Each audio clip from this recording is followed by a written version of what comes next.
6:17 de la mañana, regresamos con más aquí en Imagen Empresarial y me da muchísimo gusto saludar a Iván Arias, director de estudios económicos de Citibanamex. ¿Cómo estás, Iván? Buenos días, gracias por despertarte con nosotros.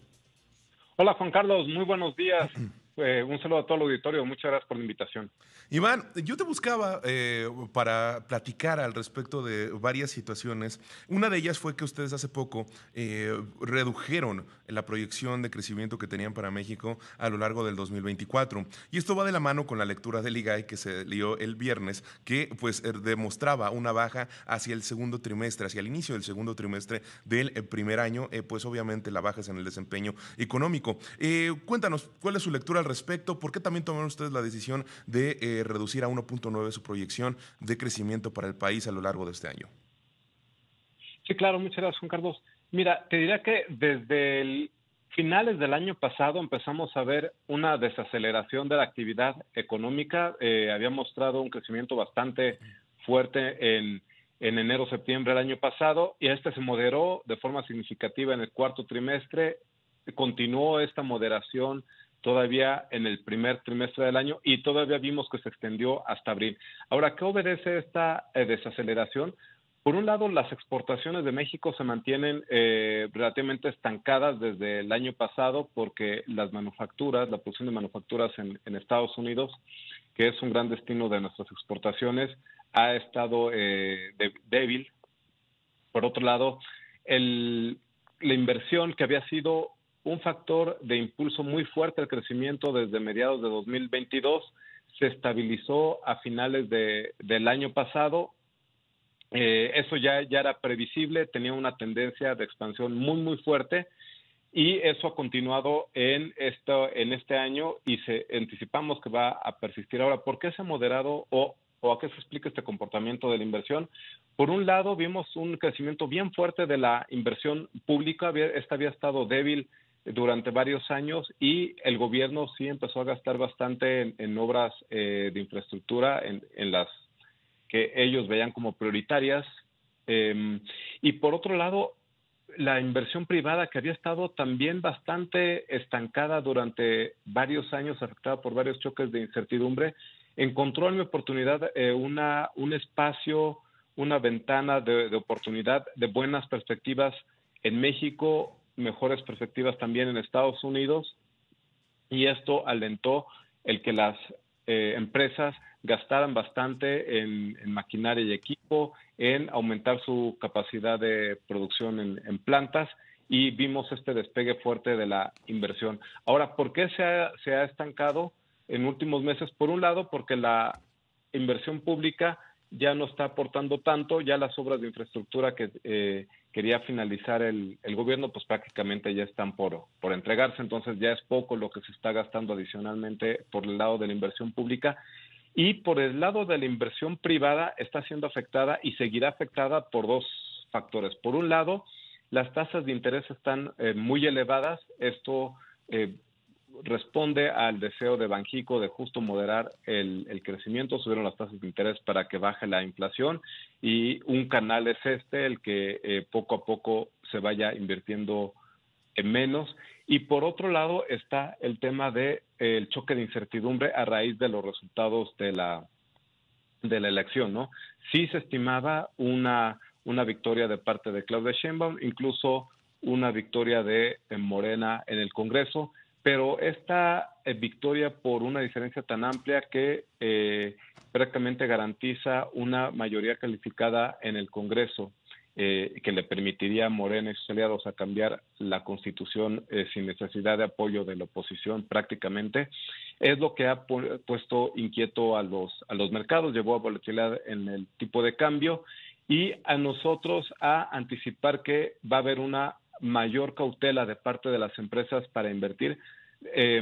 Esto porque existe ahora el riesgo, antes no existía, de que ya no haya contrapesos en el Poder Judicial que detengan algunas leyes que pudieran considerarse que vayan en contra de las reglas del juego como están establecidas ahora, que deterioren el marco incluso institucional o que sigan favoreciendo a las empresas públicas respecto a las privadas, como ha sucedido con unas decisiones de la actual administración en años anteriores.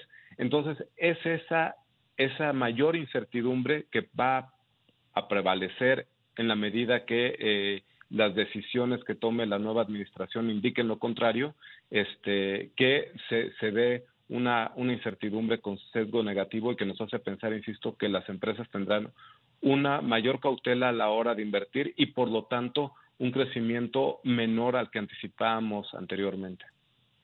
¿Y en cuánto quedó el estimado? Si es 1.9%, ¿verdad?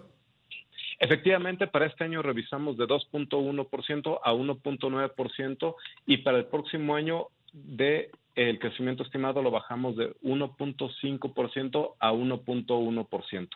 Ahora, quisiera platicar un poco al respecto de la inversión, porque muchas personas señalan, y muchos análisis más bien, son los que señalan, va a haber creemos que va a haber menos inversión, creemos que va a haber menos inversión, pero las cifras de IED no se modifican, al contrario, siguen creciendo, la Secretaría de Economía sigue reportando que llegan cifras récord, el Consejo Coordinador Empresarial señaló que hay 42 mil millones de dólares en su primera reunión con Claudia Sheinbaum de la semana pasada, pues dijo, estamos listos para invertir eso, hay una inversión de Grupo México que no fue desglosada, entonces, ¿desde dónde se ve que va a venir la baja en la inversión? Sí, mira, diré que hasta ahorita, en términos de IED, incluso la información es mixta, ¿no? Porque efectivamente, si vemos el flujo nominal en dólares, ha aumentado el año pasado y este año siguió aumentando, pero en realidad hay que tomar otra medida, otro indicador para realmente cuantificar qué tanto está creciendo o no la IED, y para mí esa medida indicada es la IED como porcentaje del PIB, ¿no? Del tamaño total de la economía, porque simplemente por inflación pues tendería a crecer el monto nominal en dólares que recibimos, ¿no? Entonces, si tomamos este indicador de IED, inversión extranjera directa, como porcentaje del PIB, veríamos que en años recientes no se ve una tendencia de crecimiento. El año pasado nosotros estimamos que se habría ubicado en 2.4%. Esto es ligeramente menor que el dato de 2022, menor que el de 2021, muy similar. Entonces, por ese lado, no vemos una tendencia de expansión. Esta inversión extranjera directa se concentra mucho en reinversión de utilidades que están haciendo empresas ya que estaban establecidas aquí, que efectivamente dicen, bueno, pues para mantener el crecimiento de nuestras operaciones, ya sea aquí o las que tienen con destino a otros países, necesitamos invertir algo más de lo que estamos ganando aquí, pero yo pienso que algo que sería importante para ver si México está siendo más atractivo o no es que lleguen nuevas inversiones de empresas que no están establecidas aquí, ¿no? Y esa es la expectativa en parte con el nearshoring, por estas tendencias de relocalización de cadenas de valor.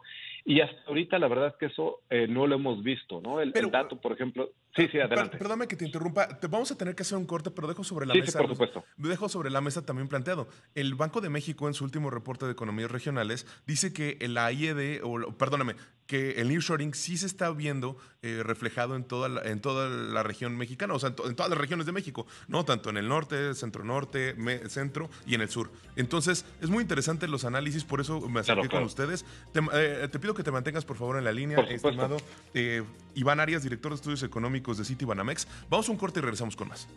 Mañana regresamos con más aquí en Imagen Empresarial. Está con nosotros Juan Carlos Anaya, perdón, no es cierto, Iván Arias, director de estudios económicos de Citibanamex. Iván, muchísimas gracias por mantenerte con nosotros en la línea. No, al contrario, muchas gracias. Y bueno, preguntaba sobre el tema de nearshoring y cómo podría compatibilizar con lo que yo comentaba de perspectivas de la inversión. Así es. Entonces, efectivamente, el nearshoring ha contribuido y seguirá contribuyendo, eso es cierto. Yo señalaría que, por ejemplo, el año pasado nosotros estimamos que tal vez contribuyó con un 0.3% al crecimiento de este crecimiento de 3.2 que vimos el año pasado. Estimamos que y los próximos años pueda contribuir más o menos entre eso o incluso hasta 0.5 puntos porcentuales. Ahora, lo que sí pensamos, por un lado, estas tendencias hasta ahorita le estarían aprovechando empresas que ya llevan varios años instaladas anteriormente y que son las que ya tienen esta plataforma de producción y de exportación hacia Estados Unidos, y de ahí que nuestra participación en las importaciones de Estados Unidos esté creciendo, la de México.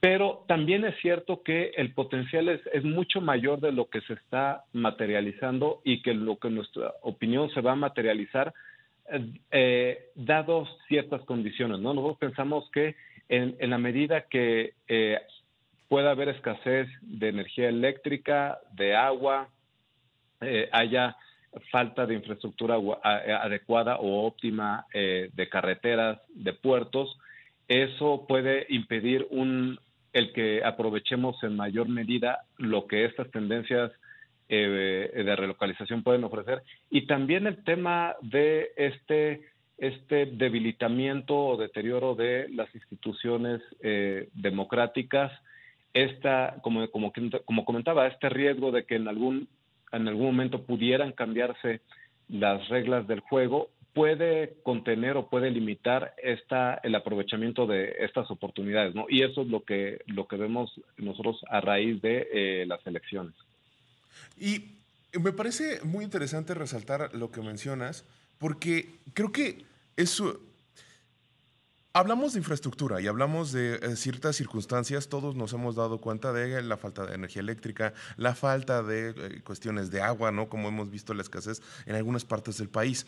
Pero también es cierto que las empresas hacen proyecciones a varios años cuando toman la decisión de invertir en un país y dicen, nos vamos a colocar. Entonces, las intenciones de inversión tampoco se han visto tan alejadas de lo que podíamos esperar, porque hemos visto, por ejemplo, cómo ella está esperando una inversión de un BYD, estamos esperando a que se concrete lo de Tesla. La situación de Tesla, hay quien me pregunta, bueno, es que no ha sucedido nada. Sí, es que también cuestiones internas y cuestiones Elon Musk, ¿no? Que a veces no podemos entender. Pero sí, siguen habiendo anuncios de inversión, como mencionabas hace rato, las reinversiones de utilidades. Amazon, $5,000 millones a los siguientes 5 o 6 años, si no me recuerdo, para poner sus centros de datos en Querétaro. Entonces, sí sigue habiendo esta importancia de México como un lugar que está dentro de la región Norteamérica, y se tiene la confianza de que se van a resolver algunas situaciones. Entonces, ¿qué es lo que podemos observar actualmente como para decir hay una tendencia negativa hacia el futuro? Porque hay empresas que siguen apostando por el país. Otra entidad financiera, el fondo de inversión más grande del planeta, Larry Fink, siempre dice, nosotros vemos que ustedes en México son un poco más pesimistas de lo que realmente lo vemos en el exterior. Entonces, ¿cómo podemos empatar las dos ideas? No, yo no creo que estén peleados. Yo creo que mucho es efectivamente, pues México va a seguir siendo una plataforma de producción y de exportaciones a Estados Unidos prioritaria para ellos, eso sin duda. Hay grandes oportunidades que ofrece el país. Yo diría que incluso más allá del nearshoring en términos de lo que exportemos a Estados Unidos, pero yo creo que sí hay que tomar con cautela cuando son anuncios de inversión, cuánto termina observándose y en qué periodo, ¿no? Por ejemplo, una inversión de Tesla o BYD, como tú señalabas, son proyectos a mediano plazo. Entonces los montos efectivamente son importantes, pero se distribuyen en 5 o 10 años incluso, ¿no? Sean $10,000 o $5,000, millones de dólares, perdón, los que sean, se distribuyen en varios años. Y efectivamente, pues hay que esperar a que se materialicen, ¿no? Como te comentaba, en términos de nuevas inversiones, empresas que digan, no nos hemos ubicado antes en México y vemos estas oportunidades, vemos las condiciones para invertir y empezar a construir. Eso hasta ahorita no se ha materializado. Nuestra expectativa es que se va a empezar a materializar efectivamente, y sobre todo que en la medida que esta administración tome decisiones que alienten la confianza de las empresas, sí podemos ver que se detone esto en mayor medida de lo que anticipamos, ¿no? Y ver un crecimiento mayor al que hemos visto en promedio en este sexenio, que fue bastante bajo. Me queda claro, y creo que también ahora justo estoy checando el portal del INEGI, se acaba de publicar la inflación. Ahorita, de hecho, te voy a pedir que me actualices qué es lo que ustedes esperan para la decisión del Banco de México que se toma el jueves, pero pues creo yo que se va a confirmar lo que algunos analistas piensan. De hecho, ahora sí fue reflejado en su última encuesta quincenal, si no mal recuerdo, de que se va a mantener por lo menos en esta decisión sin una recorte y vamos, que se mantiene la tasa de interés sin ningún cambio. ¿Por qué? Porque la inflación que publica el INEGI para la primera quincena de junio se quedó en 4.78%, que es más alta del 4.69 que se tenía al cierre de mayo. Entonces, creo que vale también mucho la pena comentar eso.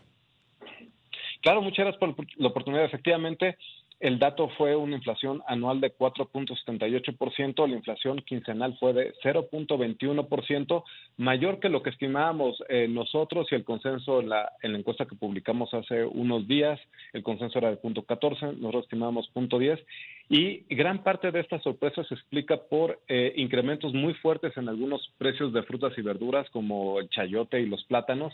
Si excluimos este componente, nos quedamos con la inflación subyacente. La verdad es que salió prácticamente en línea con lo que estimábamos nosotros, fue de 0.17%, nosotros estimamos 0.18%. Sin embargo, como tú señalas, pues este incremento en la inflación anual a 4.8%, yo creo que va a ser un factor para que actúe con precaución, con cautela Banco de México. Supongo que no le habrá gustado este dato de incremento de la inflación general, y entonces nosotros estimamos que, como tú comentas, pues la inflación se mantenga sin cambios en la decisión que anunciará Banco de México este jueves por este repunte de la inflación, que yo creo que todos vemos que es temporal, en parte es por este incremento de frutas y verduras que se revertiría en quincenas posteriores, pero como quiera yo creo que llama la cautela. También el tema de haber visto una depreciación en los primeros días de junio, es una materialización moderada, pero es una cierta materialización de un riesgo que ha señalado el Banco de México, que es una depreciación del tipo de cambio que genere o pueda generar presiones en los precios de las mercancías. Entonces yo creo que ambos factores, el dato de hoy y la depresión que vimos en las primeras semanas del mes, yo creo que llevará a Banxico a inclinarse por mantener la tasa sin cambios en esta ocasión y esperar a que la inflación retome una tendencia más clara a la baja y que ya no se observe una depresión fuerte en el tipo de cambio para empezar a recortar de nueva cuenta la tasa de interés.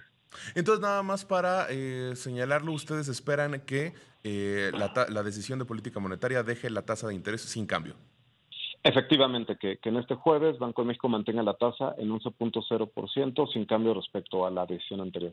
Y nada más, ¿me puedes recordar cuál era el consenso de la última encuesta que tenían ustedes?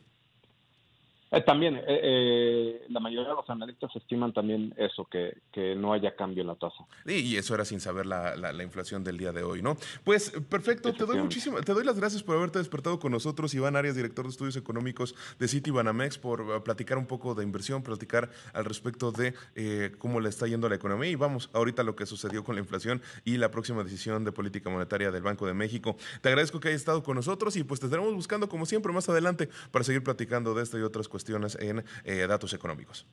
No, al contrario, muchas gracias por la invitación, Juan Carlos, de dirigirme a ti y a tu auditorio y comentar estos temas. Iván Arias, director de estudios económicos de Citibanamex. Gracias por estar con nosotros. Vamos a un